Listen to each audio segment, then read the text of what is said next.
na ningependa kukusikia jinsi ambavyo ulipata taarifa, lakini jinsi ambavyo ulikuwa ukimfahamu marehemu Sebo. Okay. Taarifa nilipata saa 8 usiku kuamkia jana.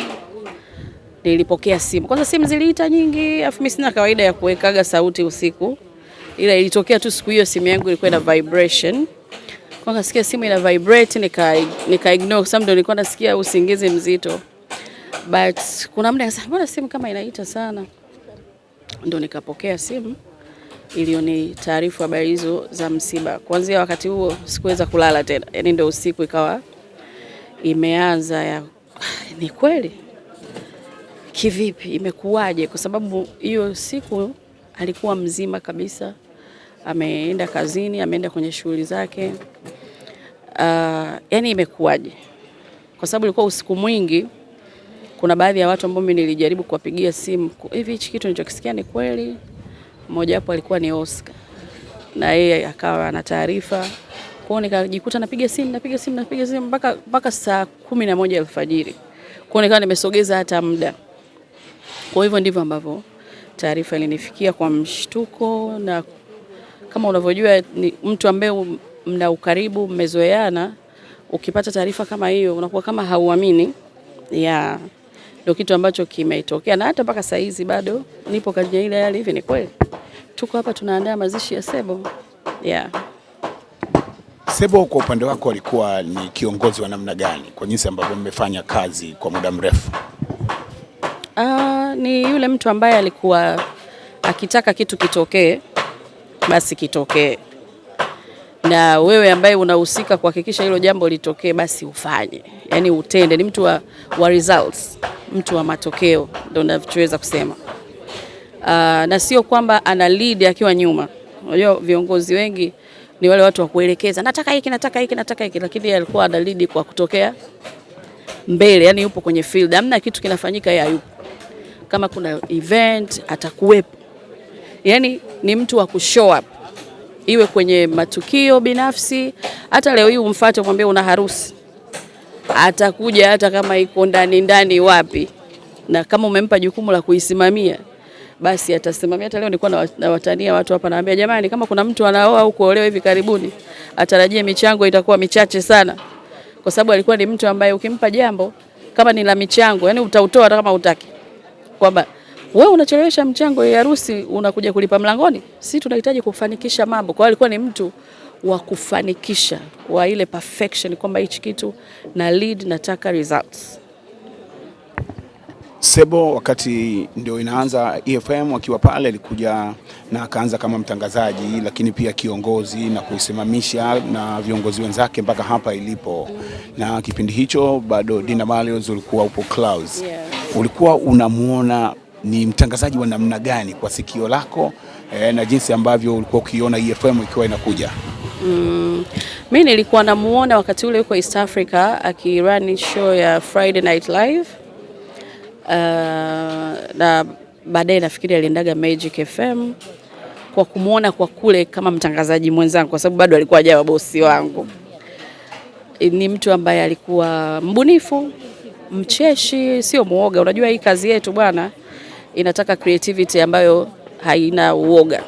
Uwe tayari kuthubutu kufanya vitu tofauti na watu wengine, kuwa tofauti na wengine.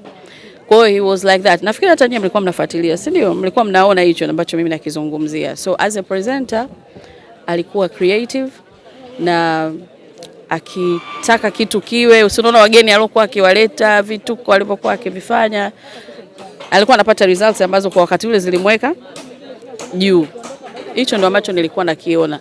Lakini yeye binafsi, mimi na yeye kukutana sasa, siweza kama mtangazaji huko media nyingine tuje kukutana, ila na kuona ni wakati ule ambao alikuwa ananitafuta kujoin EFM. Alinisumbua sana, almost 8 months, miezi 8, anaenda anarudi, simu zinaita, bwana tuonane, kuna mambo na jambo, uje EFM huko radio tumeanzisha. So baada ya miezi 8 ndio nikampa nafasi ya kuonana, kanielezea, kanielewesha, akanikaribisha EFM. Hapo ndio imeanza. nikatembelea, akanipa mipango, mikakati, akanikutanisha na Majizo. Mimi Majizo nilikuwa sije kuonana naye. Ndo tukakutana hiyo siku. Nikamwambia nipe muda nitafanya maamuzi. Kwa hiyo baada kama miezi 4 ndio nikafanya maamuzi, ambapo mwezi 2015 mimi ndio nilijoin EFM, na kwa kiasi fulani alitengeneza mazingira ya mimi kuwa comfortable kufanya kazi EFM, kwa sababu wakati ule naingia EFM kuna namna nilikuwa siko sawa niseme kisaikolojia, kikazi, kimaisha, yani mitazamo yangu. Kwa hiyo na ilikuwa ni radio ndogo, kwamba nimetoka radio likubwa nao nimehamia radio ndio kwanza tu iko inachipukia na tunatoboa kweli. Kwa hiyo alijitahidi kuniweka karibu. Alikuwa akitoka kazini atanipitia, twende lunch, twende nikupeleke lunch, twende nikupe a drink. Hiyo yote niweze kuwa comfortable katika mazingira ya kazi. Ikawa hivyo mpaka tukaja kuwa marafiki wakubwa. He was a brother kabisa. Na Sebo alikuwa ni mtu ambaye akikupoint kwamba wewe nakukubali, wewe nakupenda, yani anamaanisha. Kwa kukuelekeza, kwa kukuongoza, kwa kukuchana. Hapa wakati naingia nilikuwa na watania, naambia Sebo angekuwa amekaa hichi kiti mimi ndo natokezea, kwanza angeanza kutabasamu. Anapeleka kuniita kiongozi. Kiongozi ndo umefika sasa mwenye na pochi yako kama limama la Nigeria hilo. Ananitaria. Yani wewe ungekuwa una hela ungetusumbua wewe. Yani mimi nakuombea usipate hela, utatutesa. Yani utani wake. Yani unatokea kule, unajua mtu anayekukubali, anayekucelebrate, ukitokea hivi, anavyokupokea utamuona. Yani anaanza, yani sura yake inabadilika, anatabasamu. Ule uwepo wako wewe kwa kukuona unamfurahisha. Na mtu ambaye akukubali, si unajua ukitokea,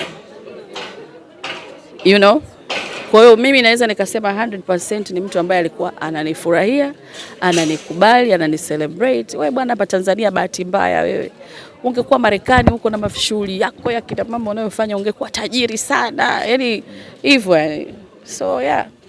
Naweza nikawa sawa nikisema kwamba Sebo ndio alisababisha wewe uende EFM. Yeah, yeye ndio alinishambulia sana kunifuata. Unajua yule mtu anayekusumbua. Vipi tuonane, you know that. Yeah, kwa hiyo kwa kiasi kikubwa kwa jinsi ambavyo nilikuwa namkatisha tamaa, angeweza kugive up. Bwana huyu hataki kuja, lakini yeye hakukata tamaa. Mpaka miezi 8 ananitafuta tu. Yeah, ndio hivyo. Na unakumbuka kwa nini ulinisumbua kwa miezi yote hiyo, lakini hakukata tamaa, aliamini kwenye kipaji chako, na unatamani kusema nini baada ya kuingia EFM na kufanya mambo makubwa? Tunaona jinsi ambavyo ukipambana na mwanamke wa shoka, jinsi ambavyo inaenda viral kwa kiasi kikubwa sana. Kitu ambacho kilikuwa yeye anasema, EFM ilikuwa inahitaji mwanamke wa kudrive, yani wa kudrive wanawake kwenye familia ya EFM.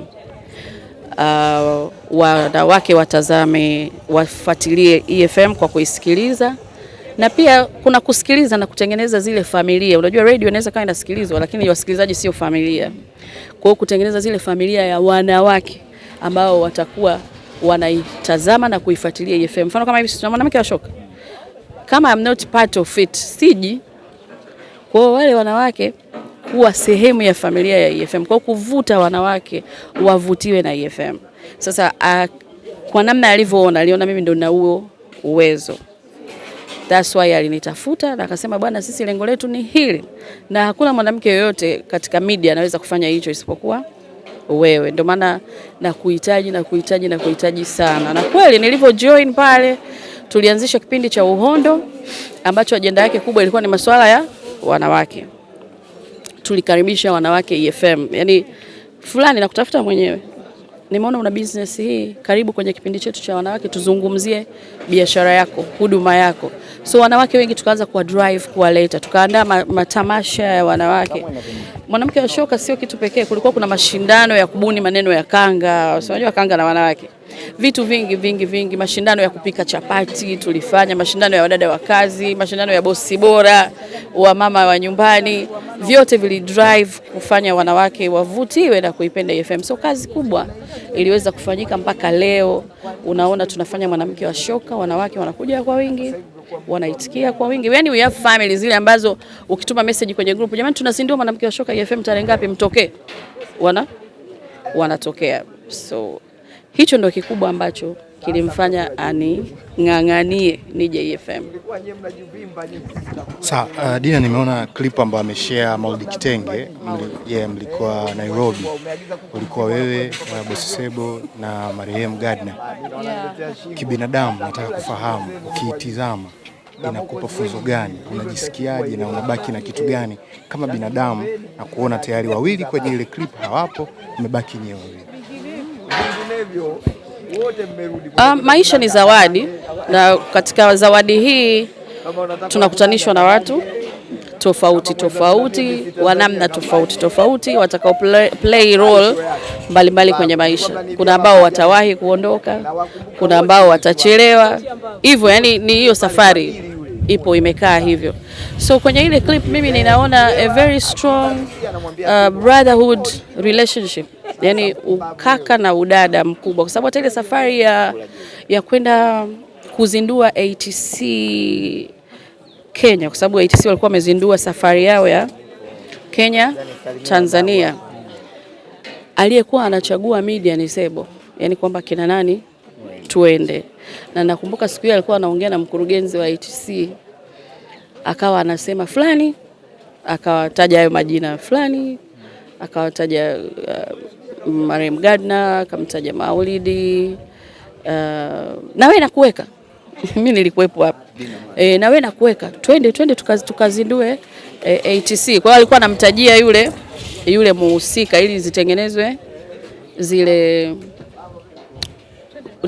mialiko, lakini pia ilikuwa sio kwenda tu tulilipwa, maana yake alitutengenezea namna ya kupata cash. Tulipewa cash ya kwenda, ndege ilikuwa ni bure, tukapata malazi na akaforce, kwa sababu ile ndege ilikuwa mkifika tu kuzindua pale msha ndege ishamwagiwa maji mnakaa airport inavyogeuza.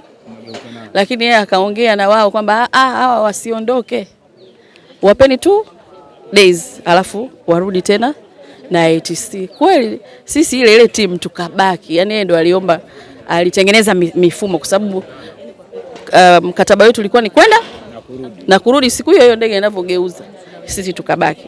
Kwa ni umenielewa sijui kwamba ni brotherhood fulani ambayo iliweza kutengenezwa pale. Kwenye maisha ndio hivyo, kuna watakaotangulia safari kama ilivyokaa, ujui nani anaenda, nani yupo, nani atabaki mpaka uzeeni, hatujui. Una neno gani kubwa kwa msiba huu mzito la mwisho?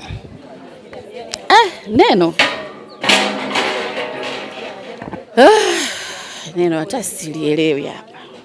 Yani neno silielewi, isipokuwa siku zote huwa tunasema msiba ni funzo, ile kwamba tupendane. Alafu binadamu wakati si kama leo naweza kukwambia mwenzangu kifo bwana hatujui, tupendane. Ni neno tunaliongea kwa sababu kesho tutasahau, alafu tutaendelea vile kupeana unafiki na chuki kama vile, si ndio? Mimi nadhani tuishi. Marehemu alikuwa anaishi maisha yake, umpende, umchukie, utajijua mwenyewe. As long as umefanya kazi zake, kama utamchukia mchukie tu wewe utakavyojua. Maana sisi kawaida huwa tunaogopa kuchukiwa, kukasirikiwa. We want to look perfect kwa watu. Yeye hicho ni kitu ambacho alikuwa hakijali. Kwa hiyo siwezi kupata somo wakati hayupo, isipokuwa nichukue sehemu ya vile vitu ambavyo yeye aliviona na aliviamini kwamba wewe ishi maisha yako, huwezi kumfurahisha mtu yeyote. Leo hii wengi nimejaribu kuona wanazungumza, wanamuongelea alikuwa mtu mwema sana. Ukweli alikuwa mwema sana. Lakini akiwa hai, side kubwa ambayo ilikuwa ikitazamwa ni ule ukali wake, ule utata wake. But upande ule ambao ulikuwa mzuri sana, ulikuwa kama unajificha, ambao ndio ubinadamu wetu, umeelewa? Mimi nitakupa habari mbaya tu ya mtu, lakini sitakupa habari nzuri. Lakini kiuhalisia, kama ulikuwa ukimfuatisha, uchapakazi, kwenda na muda. Alikuwa akisema ni saa 2 ni saa 2. Jamani, kesho kikao saa 2, wewe uje saa 3, kitakulamba. Sasa ile pale vita. But in reality kama utafata ndio kanuni za maisha. Kwenda na nini? Hakuna kitu ya muda ndio unaotuongoza. Ule muda unavyoondoka kwa hiyo muda unatuongoza. Muda ndio unatupa nidhamu.